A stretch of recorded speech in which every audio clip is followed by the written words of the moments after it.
세상에서 가장 믿고 의지해야 할 가족이 내 목에 차가운 칼날을 겨눈다면 여러분은 어쩌시겠습니까? 그것도 나의 사랑하는 아내를 낳아준 장인어른이 말입니다. 믿을 수 없는 배신감에 치가 떨리고 하늘이 무너지는 듯한 절망감을 느끼지 않겠습니까? 오늘은 아버지가 돌아가신 직후 그 슬픔이 채 가시기도 전에 비비린내 나는 칼을 뽑아야 했던 한 왕의 처절하고도 비장한 이야기를 들려드립니다. 서기 681년 신라의 여름은 그 어느 해보다 뜨겁고 무거웠습니다. 삼국을 통일하고 거대한 제국을 완성한 위대한 영웅 문무왕이 세상을 떠난 직후였기 때문입니다. 온 나라가 국상의 슬픔에 잠겨 통곡하고 있던 바로 그때 왕을 잃은 슬픔 대신 탐욕으로 눈을 번뜩이며 조용히 칼을 가는 무리들이 있었으니 바로 권력의 맛에 취해버린 늙은 귀족들이었습니다. 이제 막 왕위에 오른 젊은 신문왕은 그들에게 있어 손쉬운 먹잇감처럼 보였고 굶주린 늑대떼가 어린 양을 노리듯 궁궐의 긴장감은 최고조에 달하고 있었습니다. 그런데 충격적이게도 그 늑대들의 우두머리는 다름 아닌 신문왕의 장인어른 김음돌이었습니다. 자신의 딸을 왕비로 앉혀놓고도 사위의 등 뒤에 칼을 꽂으려 했던 비정한 아버지. 도대체 권력이란 과연 무엇이기에 천륜마저 저버리고 피를 부르게 만드는 것일까요? 오늘 지혜갑부에서는 가장 가까운 이의 배신으로 시작된 위기를 오히려 역사상 가장 강력한 전제 왕권의 시대로 뒤바꾼 신문왕의 놀라운 반전 드라마를 깊이 들여다보려 합니다. 이 이야기를 통해 우리는 인생의 위기가 어떻게 기회로 바뀌는지, 그리고 진정한 리더십은 어디서 나오는지 지혜를 얻게 되실 겁니다. 잠시 본격적인 이야기로 들어가기 전에 지혜갑부의 통찰을 계속 받아보고 싶으시다면 지금 구독 버튼 한번 꾹 눌러주세요. 역사 속 부자들의 지혜를 전해드립니다. 이야기는 서기 681년 7월 뜨거운 태양 아래 신라의 거대한 별이 지던 그날로 거슬러 올라갑니다. 고구려와 백제를 무너뜨리고 당나라까지 몰아내며 삼국 통일의 위협을 달성한 문무왕이 승하했습니다.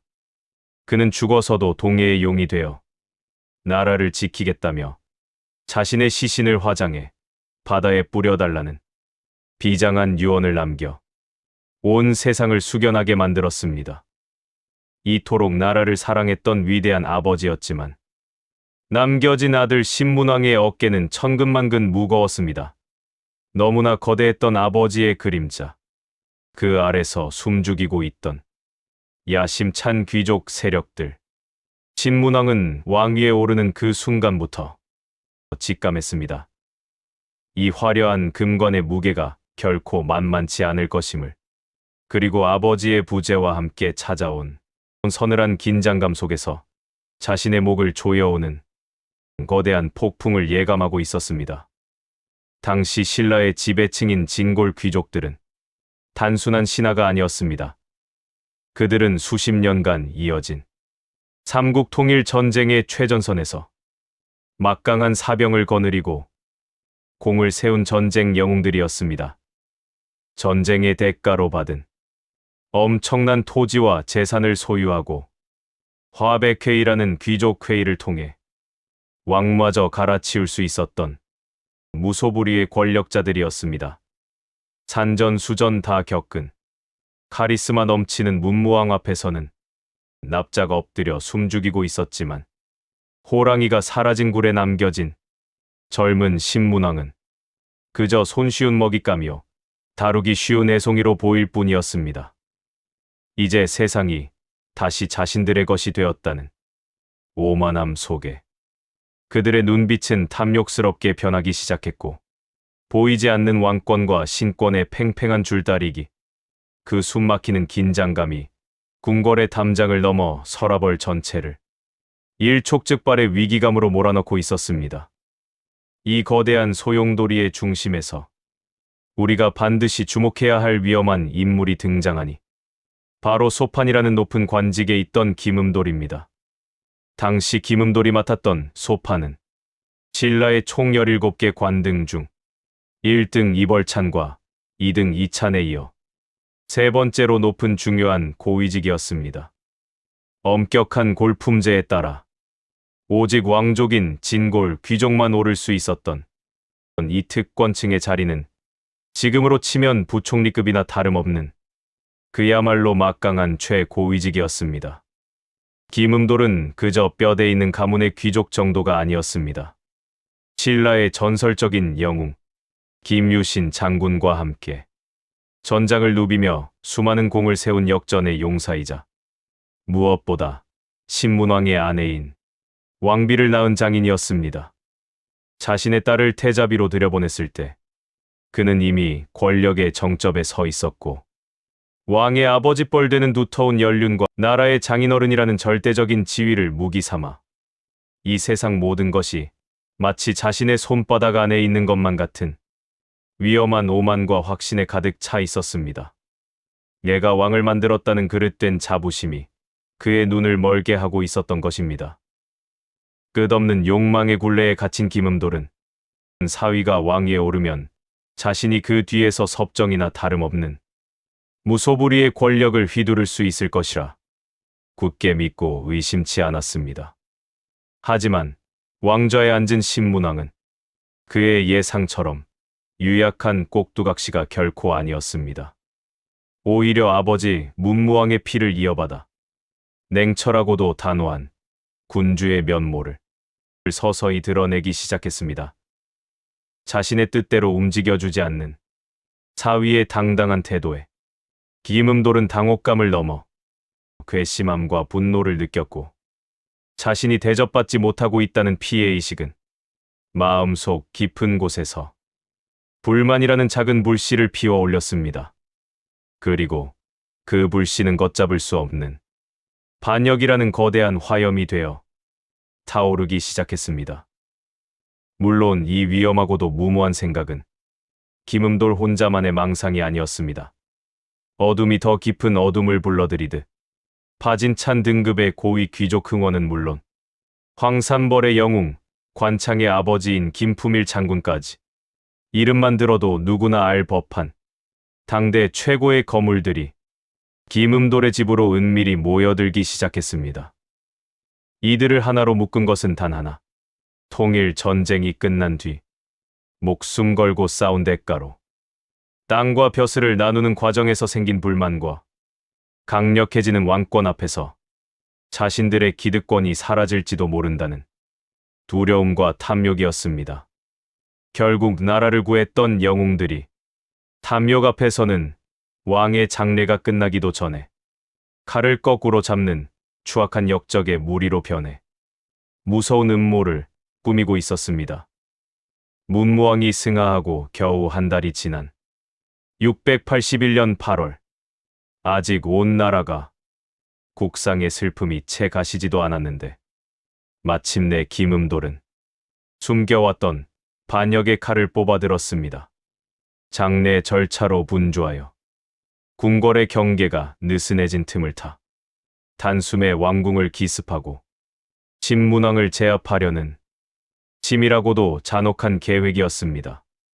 가장 믿고 의지해야 할 가족인 장인어른이 사위의 등에 비수를 꽂는 이 끔찍한 폐륜 앞에서 천륜은 처참하게 무너져 내렸고 어둠을 틈타 왕의 침전을 향해 소리 없이 다가오는 자객들의 서늘한 발소리는 고요하던 서라벌의 밤을 피비린내 나는 공포로 물들이고 있었습니다. 성공한다면 왕이 바뀌는 것이고 실패한다면 온 집안의 씨가 말라버리는 운명의 밤이었습니다. 하지만 신문왕은 저들이 생각하는 것만큼 세상 물정 모르는 어리석은 왕이 결코 아니었습니다. 그는 아버지 문무왕 시절부터 호시탐탐 왕권을 노리는 귀족들의 불온한 움직임을 이미 꿰뚫어보고 있었기 때문입니다. 왕실을 호위하는 근위대인 시위부를 비밀리에 강화하고 반란의 징후를 포착하고 있었던 것입니다. 반란군이 승리를 확신하며 궁궐문을 부수고 들어오던 바로 그 순간 어둠 속에서 숨죽여 기다리고 있던 왕의 근위대가 성난 파도처럼 그들을 덮쳐버렸습니다. 기습을 하려다 도리어 처참한 기습을 당하게 된 반란군들. 승리의 환호성은 순식간에 공포에 질린 비명으로 변했고 고요하던 서라벌의 밤은 처절한 함성으로 뒤덮이며 반역자들의 피로 붉게 물들어갔습니다. 거창하게 시작되었던 반란은 허무할 정도로 싱겁게 진압되고 말았습니다. 신문왕의 대응은 미리 대본을 써놓은 것처럼 신속하고 정확하여 반란군을 순식간에 와해시켜버렸고 결국 김음돌과 흥원, 진공 같은 거물급 주동자들은 줄줄이 굴비 엮이듯 포박되어 왕의 앞으로 끌려 나오는 처량하고 비참한 신세가 되었습니다. 어제까지는 장인어른이라 부르며 고개를 숙였던 사위였으나 이제는 서슬퍼런 칼날을 쥔 심판자가 되어 대역죄인으로 전락한 그들을 차가운 눈으로 내려다보고 있었습니다. 그들의 눈빛이 마주친 그 순간 장인의 눈에는 후회가, 사위의 눈에는 분노가 서려 있었을 것입니다. 신문왕은 장인의 죽음 앞에서도 눈 하나 깜짝하지 않고 심판의 칼을 휘둘렀습니다. 역사책 삼국사기의 차가운 기록처럼 김음돌과 그 무리들은 형장의 이슬로 사라졌고 그 처벌은 단순한 처형을 넘어선 공포 그 자체였습니다. 반란에 직접 가담한 자는 물론이고 이를 알고도 침묵했던 방관자들까지 모조리 찾아내어 그 뿌리조차 남기지 않고 뽑아버리는 철저하고도 잔혹한 피해 숙청이 이어졌습니다. 수많은 귀족들이 형장으로 끌려갔고 서라벌을 뒤덮은 이 붉은 피바람 앞에서 하늘 높은 줄 모르고 치솟던 진골 귀족들의 기세는 완전히 꺾여버렸습니다. 절대왕권이라는 거대한 탑이 그 폐허 위에 우뚝 서게 된 것입니다. 승리한 왕의 환호성 뒤편에는 이 사건이 낳은 가장 비극적인 피해자가 숨죽여 울고 있었으니 바로 반역자 김음돌의 딸이자 신문왕의 아내인 왕비 김씨였습니다. 하루아침에 역적의 딸이 되어버린 그녀를 두고 조정 대신들은 국모의 자리에 둘 수 없다며 빗발치듯 폐위를 주청하고 나섰습니다. 남편인 신문왕 역시 사랑했던 아내의 얼굴에서 자신을 죽이려 했던 장인의 모습이 겹쳐 보여 어쩌면 그녀를 볼 때마다 사무치는 배신감을 느꼈을지도 모릅니다. 결국 그녀는 화려했던 궁궐에서 쫓겨나 역사의 뒤안길로 쓸쓸히 사라져야만 했으니 아버지의 그릇된 야망과 권력의 비정함이 죄 없는 한 여인의 인생을 송두리째 무너뜨리고 만 것입니다. 피비린내 나는 반란을 잠재운 신문왕은 승리의 칼을 거두기는커녕 그 서슬퍼런 칼끝을 귀족들의 숨통인 경제적 기반으로 곧장 겨누었습니다. 반란 진압은 시작에 불과했습니다. 그는 귀족들이 백성들 위에 군림하며 세금과 노동력을 마음대로 착취하던 토지 제도, 노급을 과감히 폐지하고 오직 세금을 거둘 권리, 수조권만 인정하는 관료전을 지급하기로 결단을 내립니다. 여기서 잠깐, 역사책에서 많이 들어봤지만 헷갈리는 노급과 관료전, 이 둘이 도대체 뭐가 다른지 확실히 짚고 넘어가겠습니다. 이 차이를 알아야 신문왕의 개혁이 얼마나 무서운 것인지 이해할 수 있으니까요. 먼저 귀족들이 가지고 있던 노급은 쉽게 말해 사람까지 소유하는 땅입니다. 귀족이 그 땅에서 나오는 곡식만 가져가는 게 아니라 거기 사는 백성들을 마음대로 불러다가 자기 집도 짓게 하고 호바칠도 시킬 수 있었습니다. 사실상 그 마을의 작은 왕이나 다름없었죠. 그러니 그 노동력으로 언제든 사병을 키워 반란을 꿈꿀 수도 있었습니다.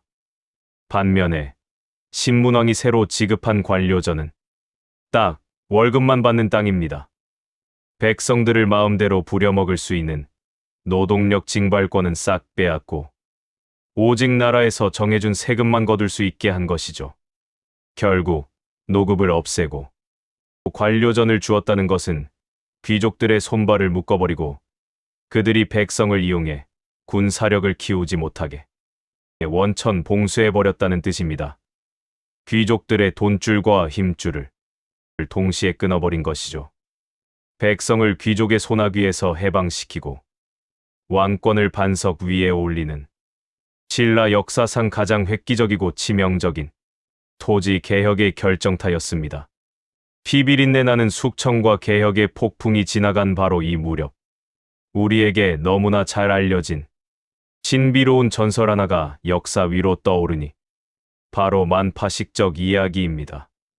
동해의 호국룡이 된 아버지 문무왕과 하늘의 신이 된 김유신 장군이 합심하여 신문왕에게 대나무 하나를 내려주었다는 이 기이한 설화. 그 대나무로 피리를 만들어 불면 적군이 물러가고 병이 씻은 듯이 나으며 타들어가던 가뭄에도 단비가 내린다는 신비한 힘을 담고 있었습니다. 하지만 이것은 단순한 옛날 이야기가 아닙니다. 김음돌의 난을 진압하고 왕권을 강하게 만든 신문왕이 이제 모든 혼란이 잠재워지고 온 세상의 평화가 찾아왔음을 만천하에 선포하는 고도의 정치적 상징이자 왕의 위엄을 보여주는 승리의 피리 소리였던 것입니다. 장인의 배신이라는 뼈아픈 위기에서 시작된 비극이었지만 신문왕은 그 절체절명의 순간을 오히려 천재일우의 기회로 뒤바꾸어 놓았습니다. 거만한 귀족 세력을 가차없이 누르고 왕권 강화라는 대업을 완수하여 통일신라의 진정한 기틀을 완성한 것입니다. 또한 국학을 설립하여 인재를 양성하고 구주 오소경 체제를 정비하여 지방 통치까지 완벽하게 장악했지요. 신문왕의 업적 중 빼놓을 수 없는 구주 오소경에 대해서도 아주 쉽게 풀어드리겠습니다. 이것은 단순히 땅을 나눈 게 아니라 왕의 깊은 뜻이 담긴 신의 한 수였습니다.